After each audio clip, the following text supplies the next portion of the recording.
The settlement elders dragged Kira from her mother's cooling body before the sun had even set. At 7 cycles old, she understood death but not cruelty. Her mother had been their healer, had saved dozens of lives with her knowledge of the native plants and their properties. But when the wasting sickness took her, the elders declared it divine punishment. "The child carries the curse," Elder Vorn announced to the assembled crowd. His 4 eyes gleamed with certainty that Kira found terrifying. "She must leave before the rot spreads to us all." Kira's aunt stepped forward, her neck frill flaring in distress. "She's just a child. Let me take her in. I'll keep her away from the others." No, Vorn's word was final. By sunrise, she must be beyond the boundary stones, or we exile you as well. That night, Kira's aunt packed what little she could into a small satchel. 2 water bladders, some dried fruit, a thermal blanket too thin for the coming cold season, and her mother's medical journal. The older woman held Kira close, her 3-fingered hands trembling. "Follow the river north," she whispered. 3 days' walk, maybe 4 for your small legs. There's an old research station. It might have supplies, shelter. I'm sorry, little one. I'm so sorry. Kira left at dawn, her aunt's tears still wet on her shoulder. She didn't look back at the only home she'd ever known. The first day wasn't terrible. Kira knew the forest near the settlement, had gathered herbs there with her mother. She recognized the safe plants and avoided the bright purple ones that caused paralysis. She filled her water bladders at the river and kept walking as the twin. Suns traced their path overhead. The second day brought rain. The path grew muddy and treacherous. Kira slipped twice, soaking her clothes and bruising her left leg badly. By nightfall, she was shivering despite the thermal blanket wrapped around her small frame. She'd managed to gather some edible fungi, but her appetite had vanished, replaced by a gnawing fear. On the 3rd day, her water ran out. The river had diverged from the path. Cutting through a steep ravine, she couldn't safely descend. Kira kept walking, hoping it would curve back, but as the hours passed, her hope faded with her strength. Her tongue felt thick in her mouth.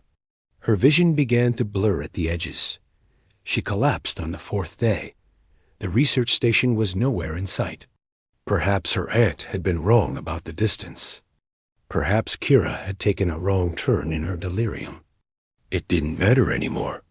She lay on the hard ground, staring up at the canopy as the leaves spun in lazy circles above her dot. This was how it ended, then.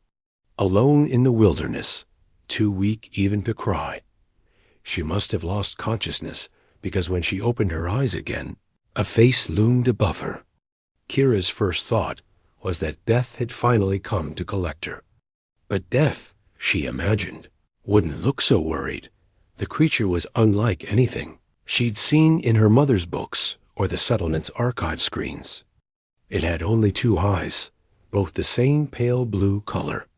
Its skin was a strange peachy tan, its hair dark and cropped short. When it spoke, the sounds were completely foreign to her ears. "Hey, can you hear me?" "Oh God, you're just a kid." The creature lifted her with surprising gentleness. Kira wanted to protest, to ask what it wanted, but her throat was too dry to form words.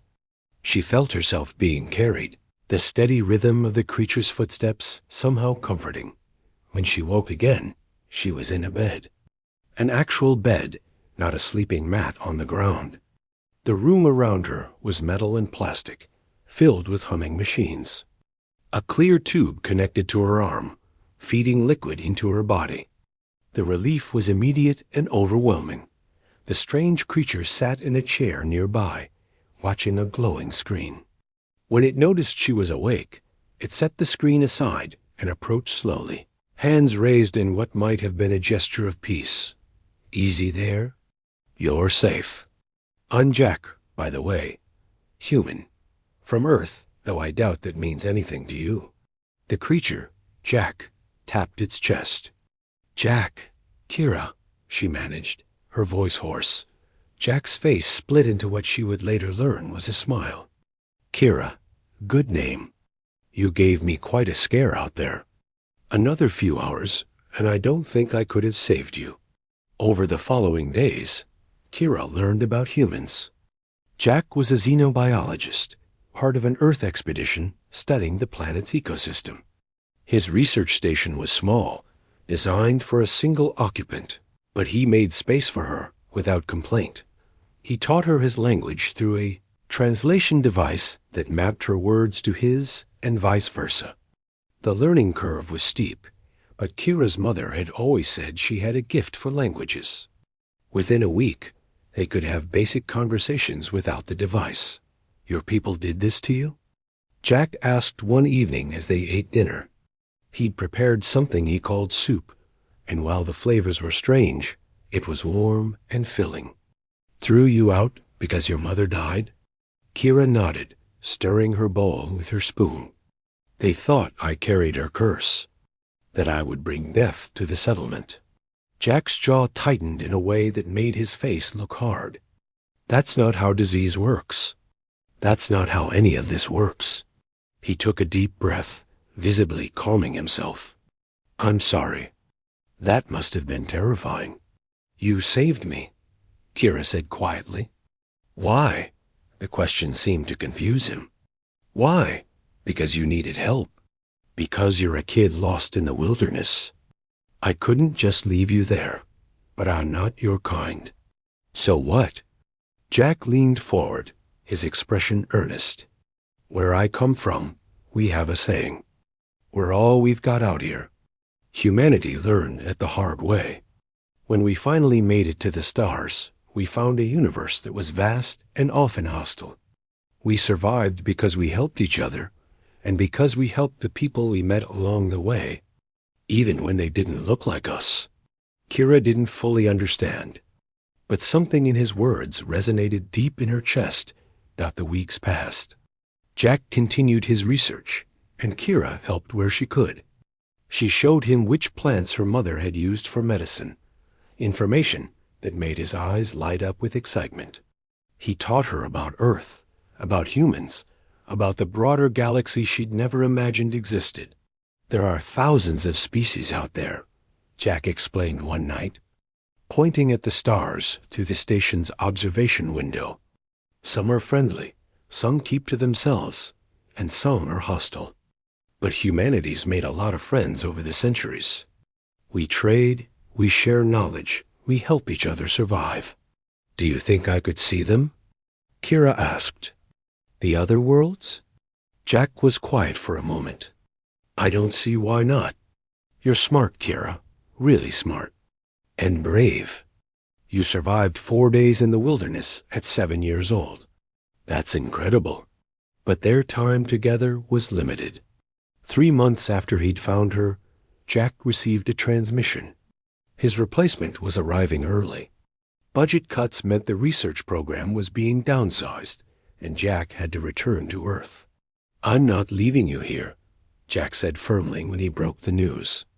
The settlement won't take you back, and I won't abandon you to die alone. You're coming with me? To Earth? Kira's eyes widened. But the regulations, the quarantine protocols, Jack had taught her well. She knew that moving between worlds required extensive documentation, health screenings, and legal approval. Let me worry about that, Jack said. I've got friends in the colonial administration. We'll figure it out. The journey to Earth took 6 weeks aboard a transport ship. Kira spent most of it in medical quarantine, undergoing tests to ensure she carried no pathogens dangerous to humans or the other species aboard. Jack visited every day, bringing books and games. Teaching her about the world that would become her new home. Earth was overwhelming.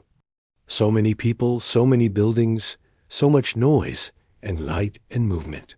But Jack's home was quiet, nestled in the mountains with trees that reminded her of the forests she'd known. He'd filed adoption papers. The process was complicated, requiring testimony from xenanthropologists and cultural experts. But Jack navigated it all with stubborn determination. 6 months after they'd landed, it was official. Kira was human by legal definition. A ward of Earth and citizen of the Commonwealth. She started school the following year. The other children were curious but kind, and Kira discovered she had a talent for biology and chemistry. Her mother's journal, which she'd carried all this way, became the foundation for her understanding of xenobotany. Years passed. Kira grew, learned, and thrived. She graduated with honors and applied to the Zoological Institute. Her thesis on cross-species medical applications earned her a full scholarship. On the day she left for university, Jack drove her to the spaceport. His hair had gone gray at the temples, and lines creased the corners of his eyes. But his smile was as warm as the day he'd found her in the forest. "I'm proud of you, kiddo," he said, pulling her into a hug. "Your mother would be proud, too." Kira held him tight, this human who had saved her life and given her a future. "Thank you, Dad." Jack's eyes went suspiciously bright. "Go change the galaxy, Kira. Show them what you're made of." She would. She had learned from the best that kindness required no common blood. That family was built through choice and love. And that humanity's greatest strength wasn't their technology or their determination. It was their refusal to walk past someone who needed help, even when that someone was a dying alien child in an unfamiliar forest. That, Kira understood now, was what it meant to be human. And though her blood was different, and her origins distant, she carried that lesson forward into the stars.